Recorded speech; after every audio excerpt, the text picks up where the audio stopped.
राजस्थान के चुनाव के बाद अब तापमान जब धीरे धीरे ठंडा हो रहा है, कम हो रहा है, पानी अब जब धीरे धीरे नीचे उतर रहा है, तो इसके बाद में अब एक सवाल सबसे ज्यादा पूछा जा रहा है। और ये वो सवाल है जो पूरे चुनाव के दौरान, चुनाव के शुरुआत से लेकर के चुनाव के आखिरी तक जो सवाल पूछा गया, वही सवाल फिर से पूछा जा रहा है। और अब इसका आकलन किया जा रहा है चुनाव की वोटिंग के बाद में कि वसुंधरा राजे को साइडलाइन करना क्या वो नरेंद्र मोदी जी को भारी पड़ गया? वसुंधरा राजे को पीछे रखना, वसुंधरा राजे को जिस तरह से शुरुआत में दरकिनार किया गया, क्या वो बीजेपी के लिए फायदेमंद हुआ या बीजेपी को तगड़ा झटका दे गया? यह सवाल अब पूछा जा रहा है। देखिए, ग्राउंड रिपोर्टिंग में तो वसुंधरा को लेकर के हमने सवाल पूछे ही, और ग्राउंड रिपोर्टिंग में खास तौर से मुस्लिम तबका भी वसुंधरा राजे को लेकर के नाराज नहीं था। आगे मैं आपको खबर दिखाऊंगा। लेकिन न जाने क्यों वसुंधरा राजे को फिर भी शुरुआत में पूरी तरह से दरकिनार करके रखा गया। फिर बाद में जब टिकटों की घोषणा होने लगी और जब पहली लिस्ट आई, उसके बाद में बागियों का लगातार बुरा हाल देखने को मिला पार्टी के अंदर, तो बीजेपी को लगा कि अगर वसुंधरा के लोगों को टिकट नहीं दिया गया तो 50 से 60 उम्मीदवार वसुंधरा की तरफ से बागी उतर सकते हैं। उसके बाद में ये माना गया कि वसुंधरा के कुछ लोगों को टिकट दी गई। लेकिन क्या ये सब कुछ काफी था वसुंधरा राजे को शांत करने के लिए? वसुंधरा राजे के कैडर में, वसुंधरा राजे के समर्थकों में ये मैसेज देने के लिए कि सब कुछ चंगा सी और वसुंधरा राजे ही लीड करेंगी, वसुंधरा राजे ही मुख्यमंत्री बनेंगी अगर बीजेपी चुनाव जीतती है, तो क्या ये मैसेज पहुंचाने में बीजेपी कामयाब हो पाई या चूक गई? और उसका कितना खामियाजा चुनाव के अंदर पड़ेगा, यह सवाल है। शुरुआत हमने अपनी चुनावी यात्रा की वो वसुंधरा राजे के क्षेत्र से की, और वसुंधरा राजे के क्षेत्र में भी यह सवाल जब पूछा गया तो पहला ही वो जो दर्शक था वहां पर, और पहला ही जो जिस व्यक्ति से हमने ओपिनियन पोल उसका लिया, ओपिनियन पोल किया उस वक्त में, तो उस व्यक्ति ने यही कहा कि वसुंधरा राजे मैडम को नाराज करना, मैडम को दूर रखना, वो यहां के लोगों को ठीक नहीं लगा। मैं आपको दो तस्वीरें दिखाता हूं, एक झालावाड़ की आप देखिए और दूसरी तस्वीर जो है वो जयपुर के अंदर मुस्लिम तबके से बात की, और मुस्लिम तबका भी वसुंधरा राजे के लिए क्या कुछ कह रहा है, वो तस्वीर भी मैं आपको दिखाऊंगा। लेकिन अब चुनाव के बाद क्या तस्वीर निकल करके सामने आ रही है? देखिए, ऐसा नहीं है कि केवल अब जो समीक्षा की जा रही है वो केवल बीजेपी की जा रही है कि बीजेपी को क्या नुकसान रहा, क्या फायदा रहा। कांग्रेस की भी समीक्षा की जा रही है, और कांग्रेस में भी इस बात को लेकर के जमा घटा अभी लगातार चल रहा है कि गुज्जर वोट वो किस तरफ गया है, क्योंकि पिछली बार गुज्जर वोट वो एक मुश्त बीजेपी कांग्रेस को मिला था। बीजेपी ने तकरीबन जितने भी गुज्जर उम्मीदवार उतारे थे सारे हार गए थे, और कांग्रेस के 12 में से 9 उम्मीदवार जीत गए थे। तो अब सवाल यही उठेगा कि आखिरी में चुनाव में जब नरेंद्र मोदी ने गुज्जरों की जब बात की तो उसका कुछ असर भी है।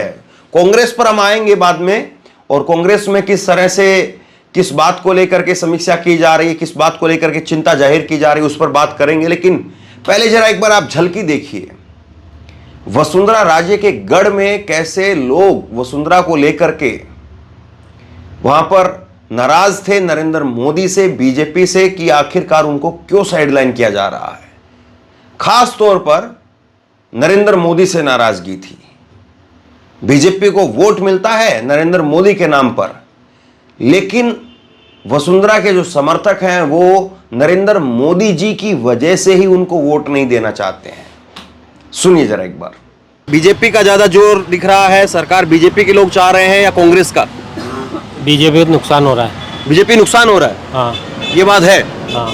अच्छा, क्यों नुकसान क्यों हो रहा है बीजेपी को? मैडम को चेहरा घोषित नहीं किया। ओ, इस बात से नुकसान है? इस बात से बहुत नुकसान है। तो झालरापाटन से जनता इस बात को लेकर के नाराज है कि वसुंधरा को साइडलाइन कर दिया। बिल्कुल नाराज है, हमारी मैडम को साइडलाइन किया। तो आपको ये डर है कि बीजेपी अगर कहीं जीत भी जाए तो भी मैडम को बैठा देंगे, अब घर नहीं घर रखेंगे, नहीं। कुर्सी पर नहीं बैठाएंगे? हाँ, संभावना तो ऐसी लग रही। डर आपको इस बात का है? डर इस बात का है तो मैडम आना चाहिए बिल्कुल। तो ये क्या डर इतना भी ज्यादा है कि लोग जो है वो वसुंधरा को अगर साइडलाइन किया गया तो लोग बीजेपी को साइडलाइन कर दे, ऐसा है क्या? नहीं, ऐसा तो नहीं, हम तो मैडम को ही देंगे। नहीं, वैसे सरकार में बीजेपी को आप कह रहे हैं कि नुकसान है। हाँ बिल्कुल, वाकई इतना नुकसान है ये? हाँ, नुकसान तो नजर आ रहा है। मैडम पहले मैडम कहाँ थी, अब मैडम तो अब आएगी ना। अब आएगी तो मैडम तो इतना किया जा रहा और के लिए कि बहुत एहसान उसका गिना नहीं सकते, इतना किया मैडम ने तो। लेकिन मैडम को तो बीजेपी पीछे रख रही है। वो तो मोदी रख रहा है ना। हाँ, मोदी वो उसका फायदा देखने के लिए टिकट ही नहीं दिया मैडम को, फिर वे मैडम के उससे नाराजगी नहीं रहेगी लोगों की? लगी रहेगी ना। मोदी से रहेगी नाराजगी, मैडम से थोड़ी रहेगी, मोदी से रहेगी नाराजगी। मोदी से नाराजगी है? हाँ, मैडम से कोई नाराजगी नहीं है। मोदी से क्या नाराजगी है? वो मैडम को उसने इतना परेशान किया। क्या परेशान कर दिया? कहाँ टिकट ही नहीं दिया पहले, बहुत परेशान करने तो, और क्या है। सीएम फेस नहीं बनाया? जब उसका गढ़ है, यहाँ जला और उसका गढ़ है, हाँ। तो फिर वसुंधरा जी को आगे करना चाहिए। सीएम की दावेदार है वो, तो उसका तो वो तो चाह रहा है कि इसका पत्ते काट दो। मोदी चाह रहे हैं कि वसुंधरा का पत्ता काट दो? हाँ बिल्कुल और ये बीजेपी का आप लोग जो चाहने वाले इस बात को कह रहे हैं? बिल्कुल, ये गजब बात है। मैडम आनी चाहिए बिल्कुल, और मैडम आएगी, 100% आएगी। आपको ये विश्वास नहीं है कि अगर मान लो बीजेपी की सरकार बन भी गई तो मोदी उनको लाएंगे कि नहीं लाएंगे? अब ये तो फिर वो तो लोकसभा जो भी विधायक जितने भी पास हो गए, जिसको सपोर्ट करेंगे वो जब होगा फिर। या और अगर ना आए तब मैडम को क्या बगावत कर देनी चाहिए? फिर बिल्कुल बीजेपी छोड़ देनी चाहिए? नहीं छोड़ेगी बीजेपी, नहीं छोड़ेगी। बीजेपी छोड़ो या मत छोड़ो, मैडम तो मैडम है, मैडम को आना जरूरी है, जब भी इसका उद्धार होगा झालावाड़ जिले का। तो नहीं, राजस्थान भी फिर संकट में है फिर। ऐसा है? हाँ, रानी और राजस्थान की ऐसी बात थोड़ी है। हाँ, तो रानी है तो फिर वो इतना क्यों पीछे जो है वो दिल्ली वाले राजा जी ने जो है वो पीछे कर रखा है? अरे यार, सबका अपना अपना फायदा है ना, और सबका अपना फायदा है। अबे मेरी बात सुनो कि रावण क्यों हारा, विभीषण की वजह से, अच्छा है ना उसका मेरी बात को सपोर्ट नहीं करे तो फिर उसको हार नहीं है। हाँ। तो ऐसे ही है, फिर हार नहीं उसको। किसको? आप ये कह रहे हो कि मतलब कि अगर वसुंधरा जी को साथ नहीं लिया मोदी ने टिकट कहाँ दिया उनको? तो फिर मतलब सीएम फेस डिक्लेयर नहीं किया, तो ये सीएम फेस डिक्लेयर नहीं किया तो फिर मतलब कि हरा देंगे वो? हारे वाले तो कौन ही। ये नाराजगी तो वसुंधरा राजे के गढ़ के लोगों की थी। अब मैं आपको दिखाऊंगा मुस्लिम तबके के अंदर क्या राय थी। लेकिन वसुंधरा राजे एक ऐसा चेहरा है बीजेपी के लिए जो न केवल झालावाड़ में बल्कि अशोक गहलोत के क्षेत्र में भी वसुंधरा राजे के समर्थक माने जाते हैं। और यह भी कहा जाता है कि कई कांग्रेस के विधायक वो वसुंधरा राजे के पैर छूते हैं, उनके व्यक्तिगत संबंध हैं। और जो अशोक गहलोत और वसुंधरा राजे के बीच में जो बातें कही जाती हैं वो तो आप अलग छोड़ दीजिए, ये सारी चीजें थी। लेकिन वसुंधरा राजे को जिस तरह से साइडलाइन किया गया उसका असर तो जरूर था, और उसका असर बीजेपी के हर नेता तक था, हर कार्यकर्ता तक था कि अगर मैडम को रखा जाता तो तस्वीर कुछ और होती। बीजेपी अब की बार यह नहीं बता पाई वोटर को कि अगर वो आएगी तो कौन, क्योंकि नरेंद्र मोदी के नाम पर तो एक तबका वोट है, दे देता है वो, लेकिन दूसरा तबका वो ये देखता है कि गहलोत के सामने कौन है। कहीं बीजेपी किसी ऐसे को मुख्यमंत्री ना बना दे जो प्रदेश में माहौल खराब कर दे, जो प्रदेश में हिंदू मुसलमान कर दे। जब बहुत सारे लोग ये कहते हैं कि बालकनाथ को मुख्यमंत्री बना दिया जाना चाहिए, बालकनाथ योगी आदित्यनाथ की तरह से यहां पर मुख्यमंत्री हो जाएंगे, तो उसी वक्त एक दूसरा तबका कहता है कि ये वसुंधरा राजे को जिस तरह से साइडलाइन किया गया, ये सारी पटकथा उसी तरफ जा रही है। और बालकनाथ अगर आ जाते हैं राजस्थान की राजनीति में, तो राजस्थान की राजनीति में भी वही हिंदू मुसलमान होगा जो उत्तर प्रदेश की राजनीति में हो रहा है। और निश्चित तौर पर वो तबका नहीं चाहता है कि बालकनाथ को मुख्यमंत्री बनाया जाए, और इसीलिए जो है ऐसा तबका वो कंफ्यूजन में रहा। बीजेपी को वोट वो कितना कर पाया है या नहीं कर पाया है, ये अपने आप में बहुत बड़ा सवाल है। अब दूसरा, इसी से जुड़ी हुई मैं आपको क्लिप दिखाता हूं जो इस बात पर मोहर लगाएगी कि वसुंधरा के नाम पर मुस्लिम तबके को भी ऐतराज नहीं था बीजेपी से कि अगर वसुंधरा रहती हैं तो बीजेपी को मुस्लिम भी वोट देने के लिए तैयार है। लेकिन बालकनाथ के नाम पर जिस तरह से प्रोजेक्ट किया गया बालकनाथ को, वो तो मुस्लिम तबका, अब जाहिर सी बात है जो बीजेपी का वोटर कुछ हद तक रहा भी, ऐसा तो नहीं है कि मुस्लिम तबका सारा का सारा वो कांग्रेस को वोट करता है या निर्दलीयों को वोट करता है, बीजेपी को भी कुछ वोट करता है। वो तबका इस बार कंफ्यूज हो गया। सुनिए एक बार, मैं आपको ये वीडियो सुनाता हूं। ये जयपुर की किशनपोल विधानसभा के अंदर जब नरेंद्र मोदी का रोड शो हुआ उसके बाद में हमने लोगों से बातचीत की थी और उस वक्त मुसलमानों ने क्या कुछ कहा, सुनिए। यहाँ पे तो रहा कि एक बार बीजेपी एक बार कांग्रेस, आपकी तो जो है उम्र ऐसे ही बीती, अभी 30 साल से तो यही देख रहे हैं। नहीं, पहले उससे पहले 10 साल वो रहे, क्या नाम है, भैरव सिंह शेखावत। हाँ, और अच्छे काम करेंगे तो क्यों नहीं होंगे। ये गहलोत जी ने अच्छे काम करे और मैडम भी अच्छे काम करती थी, वसुंधरा राजे। हाँ, ये तो इन्होंने चेहरा नहीं रखा मैडम का, नहीं तो हो सकता था मैडम जीत के आती। अभी बीजेपी का बहुत फर्क पड़ रहा, चेहरा नहीं दिया। तो अगर वसुंधरा राजे होती तो टफ फाइट होती, बिल्कुल होती। लेकिन अभी भी तो वसुंधरा राजे के साथ में मोदी जी बराबर हैं ही। चेहरा नहीं दिया ना, घोषित नहीं किया चेहरा। तो मोदी जी तो फिर कम से कम यही माने जा रहा है कि जीतने के बाद में तो बना ही देंगे। अब वो तो उनके ऊपर है, बना भी सकते हैं, नहीं भी बना, हाई कमान तो वही है। वसुंधरा राजे को लेकर के बीजेपी के नेताओं ने, खास करके मोदी और अमित शाह ने, हवाई अड्डे पर स्वागत समारोह के दौरान या स्वागत में खड़ी हुई वसुंधरा राजे को जिस तरह से दरकिनार किया या मंच पर जिस तरह से नरेंद्र मोदी ने आंखें बदलने का काम किया, ऐसा लगता है कि वो नुकसान तो जरूर करेगा। उसकी नाराजगी वो जाहिर तौर पर वोटर में दिखी है, ये एक बात है।